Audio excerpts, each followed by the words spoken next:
As Augustine once said, "You have made us for yourself, O Lord, and our hearts are restless until they find their rest in you." The Lord is my shepherd is my current reality. It is my present situation. It is in him that I find true life and true relationships and true goodness and mercy, abundant life. You see, he is our present reality. Isn't it fascinating how the psalm begins and ends with the context of dwelling in the Lord's presence forever? It doesn't begin and end with just goodness and mercy, but the present reality of knowing Christ, which is beyond all measure. But it is the middle that we turn, because it is then when we face the most questions and uncertainty. Let's take a look at Psalm 23:2, as translated in the Restoration of the Sacred Names Bible. "In pastures of tender grass he maketh me lie down. Under restful waters he leadeth me."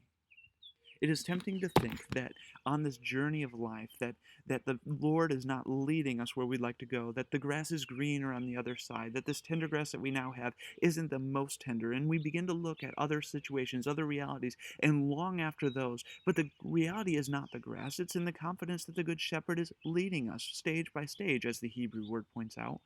It's a stage-by-stage process in which he takes us from this level to the next. He takes us in carefully planned journeys. You see, as Philip Keller points out in his book, a shepherd looks at Psalm 23. The shepherd looks at he carefully prepares and plans every stage of the journey, every step of the way as we look around. You see, our Good Shepherd is leading us to the best places of pasture for us. We may think we know goodness and mercy, but the Lord is leading us.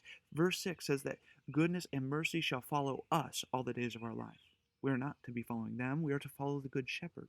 You see, the ghosts in the Great Divorce, they have encountered this in another reality.